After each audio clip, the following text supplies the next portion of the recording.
All right, so now we're going to look at our weapon versus weapon in a new light. In several of the drills that we've been doing in lessons 6 and 7, our attacker defense has immediately opened up an escape route. So the drills we've been doing recently, we've been looking to build a gap, right, so that we could draw our weapon and get on this guy, okay? Now that gap can of course be used as an escape route.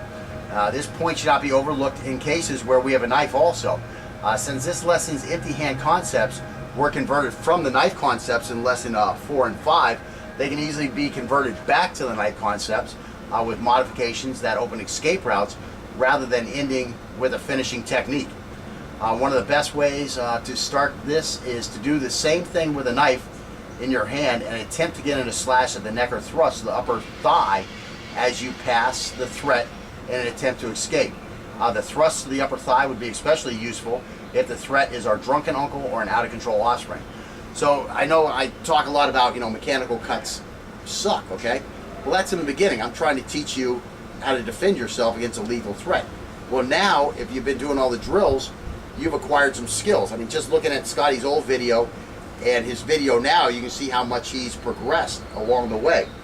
Now he is no longer a knife fighting, beginner. He's into an intermediate stage and probably a high intermediate stage at this point.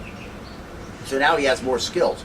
So now again, this is good because now when it's your drunken uncle and you don't want to kill him, or it's one of your out of control offsprings and you don't want to kill him, now you have a choice. Okay, so now you can just slash their leg and let them know, hey, I'm effing serious here. You need to cease and desist with what you're doing right now. And of course, with his legs slashed open and having a hard time moving around, it's going to be easier to convince him of his misdeeds, I guess, or whatever. So anyways, it is a fact of life that every lethal encounter does not have to be solved with a lethal force. Although sometimes that may be the only solution. As our skills increase, we will have more options to provide solutions to different and probably more common situations. However, we do not believe that biomechanical cutting offers a realistic solution against an unknown attacker. Again, some guy you don't know who you think is trying to kill you, okay, you need to end this attack, boom, now, okay? Now, there's some instances where I've been reading a book called The Little Black Book of Violence, okay? And in this book, they have a questionnaire that you're supposed to do before you start actually reading the book. So early chapters, they say stop here and go to the appendix and do the questionnaire. So I did the questionnaire. I did it with Scott. I did it with my 2 stepkids who are 15 and 16. And in some of these questions, I get flabbergasted by some of the answers. I mean, like, if one of the questions was like, if a relative is trying to kill you, could you kill them? And they both put down no. I'm like, if my mom's out of control, I'm gonna put her down. And that's just the way it is.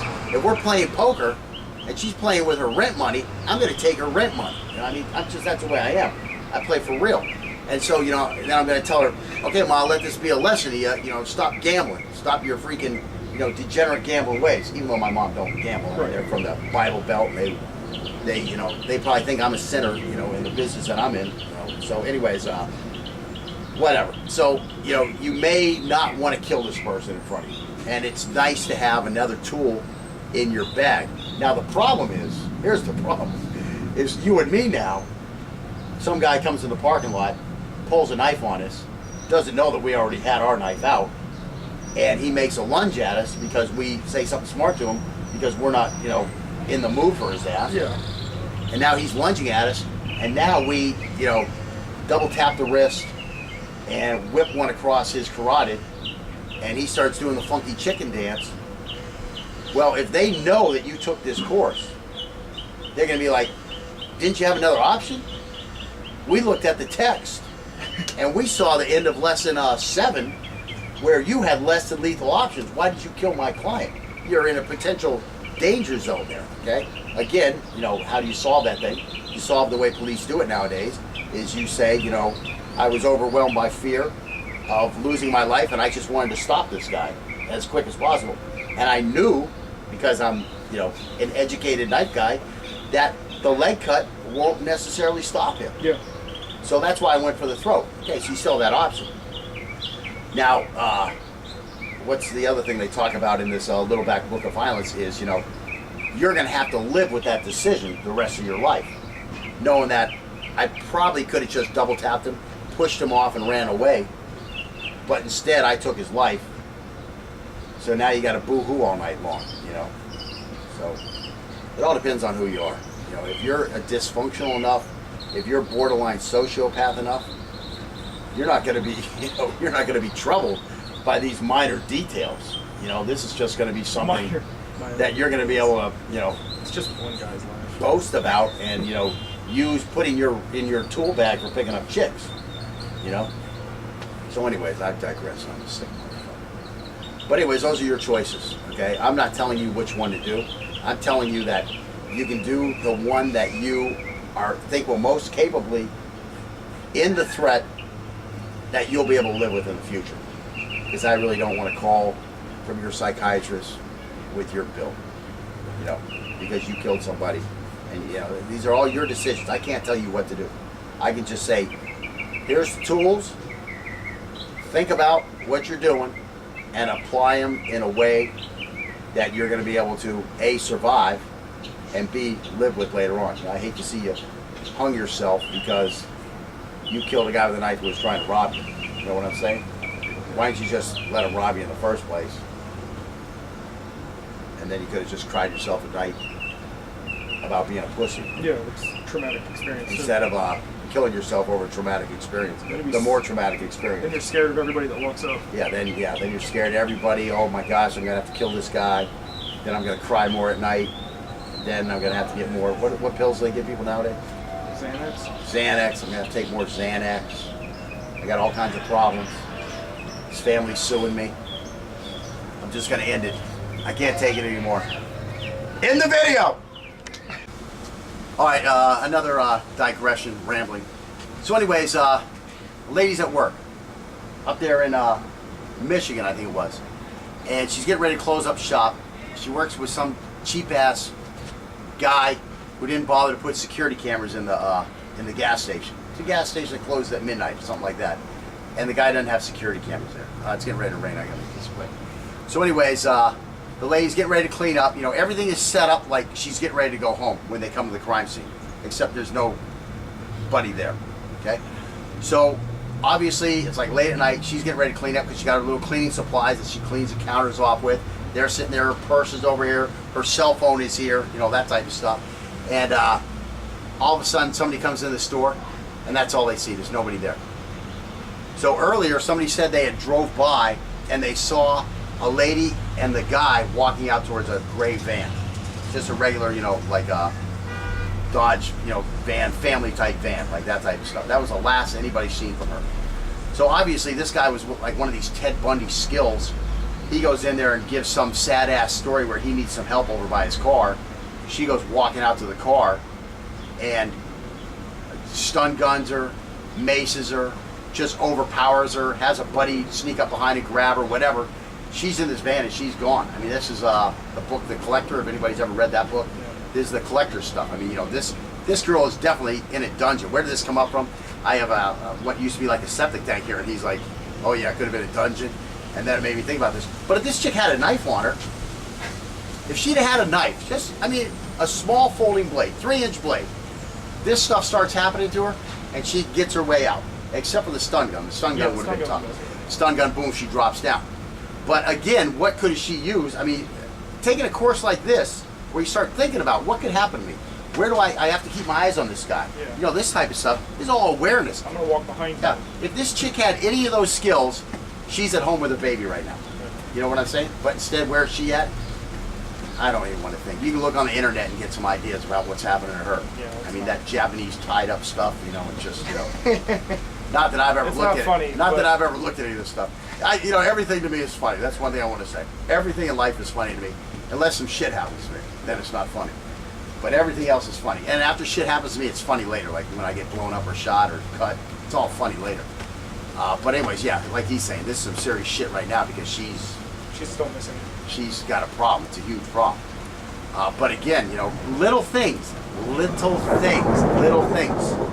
Definitely get your wife, your kids to read this book. I don't pimp a lot of stuff on my video here, but I really like this. There's two things I like to pimp. That is the Cold Steel Spartan blade. Buy this thing, buy it in numbers. It's a great blade. The steel sucks, but it's a great knife for fighting. I think it's perfect for the style that I teach. And if it's not perfect for your style, you're teaching a shitty style. But the other thing I'm going to pimp is this book, Little Black Book Violence. Very good book. Very good book. Don't agree with everything they say. Again, what else did I pimp? I pimped Dawn Pentecost's book, right? Yeah, but that's for free. Of course, yeah, you can steal that on the internet very easy. And you are stealing it when you do it. So that's a choice you have to make. But anyways, I don't advise anybody to do this. I advise you to make your own decisions based on a thorough evaluation of what ramifications, and you know, I don't want you hanging yourself because you sold on Pentecost book. I'm just beating this one now, aren't I? Just hanging yourself. Okay. So anyways, Little Black Book Violence. Everybody you know, have them read this stuff. I do too. I mean, you're exposing your back. Is it running right now? Okay, now Scott keeps saying I really disagree with this running away. And he makes a good point because of the fact that you expose your flanks and your back while you're running away from this guy. I mean, that's very dangerous. I mean, you know, if you're in court and you have to explain something, well, I didn't want to cut his leg because while I'm cutting his leg, maybe he's cutting my throat because now my attention is down here, my hand is down here cutting his leg, and now guess what? My throat is exposed. So, I mean, I've done that in training 100 times, and my buddy always cuts my throat. So I don't want to do that. I don't want to get killed. So that's why I went for his throat. I went to his back, and I killed him. Because that's where I'm safe, away from this guy, and I've got to stop him because he's trying to kill me. All makes sense. On the other hand, you know, you may not be a person that wants to go there. You may want to risk giving your flank, giving your rear, exposing your neck, that type of stuff. You know, these are, you know, it's nothing's black and white. That's one of the things I like to tell people. Nothing's black and white. It's always shades of gray. I mean, way on this end it might be black, way on this end it might be white, but that is a huge chasm between black and white, which is shades of gray. Like our shirts. You call it gray? I call it green. Yeah, it's a little bit. Oh, we have black shirt. Okay, so anyways, listen, man, stop, stay back. I ain't got no problems with you, man. I don't know what your deal is. I'm gonna kill you. Okay, don't kill me. Pussy. That's what I do. Okay, listen, man, I ain't got no problems with you. I just need you to cease and desist. Back away. Stop, stay back, man.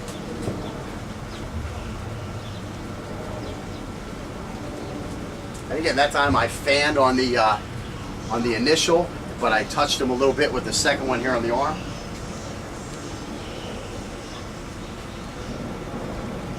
Listen, just please do me a favor. I'm a skilled knife guy. I don't want to hurt you. I just want your money. Just leave me alone. I'm not giving you my money.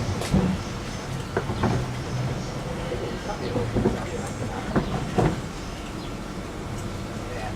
Stop, stay back.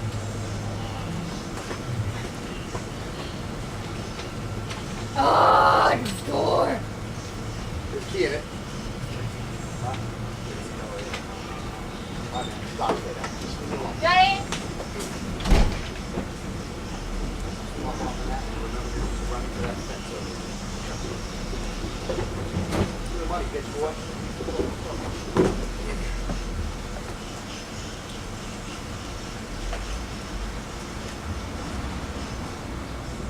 Hey, fuck, why don't we go out of luck today?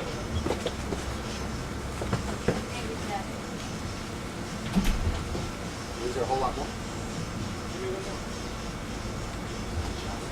Give me the money, mother. Go ahead, lift your nose.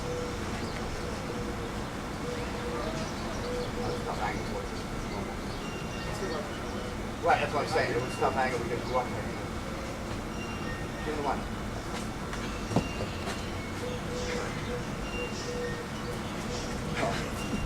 So the worst two scenarios of those was I got nicked in the arm here, and he got nicked on the nose. Those are the worst ones. And again, it was an angle where he stepped out, and my blade was going right to where he was going. And same thing where I got nicked. He came across this way, and as I came this way, I like get a touch on him, but he still gets a touch on me. So again, rule number one, Might get cut. you might get cut. So, and again, do you want to be running away or do you want to be standing in there after you got cut? Be nice to have that jump start on it. So again, there's a million variables that you have to consider and come up with a plan that's going to work for you. That's what this is really all about. And that's it for lesson 7. Yeah. We got 8 and 9. 8, we're just going to look specifically at the Chinese fighter. And 9, we're going to specifically look at the forward grip fighter. And then 10, we'll just wrap things up. So we're very close. Again, I've been telling Scott that because I did the course so thoroughly with him, usually I would just kind of walk you through this course and it would be done in 10 weeks. Because we would just look at, a lot of the basic stuff. Whereas with him, because I was videotaping the course, I put together what I would call like a black belt level course. Of course, to get to black belt, you need, the repetition. So what I typically do is you go through the course the first time, I will hand you a tan belt. You go through the course a second time, I will hand you a green belt. You go through the course a third time, I will hand you a brown belt. And you go through the course a fourth time, and then I will hand you a black belt. And again, I don't care how good you are at the end. What I care is that you understand all the concepts and you went through all the drills and you're as best as you can be. You know what I'm saying? Everybody is different. Everybody is going to have different skill levels, different capabilities, that type of stuff.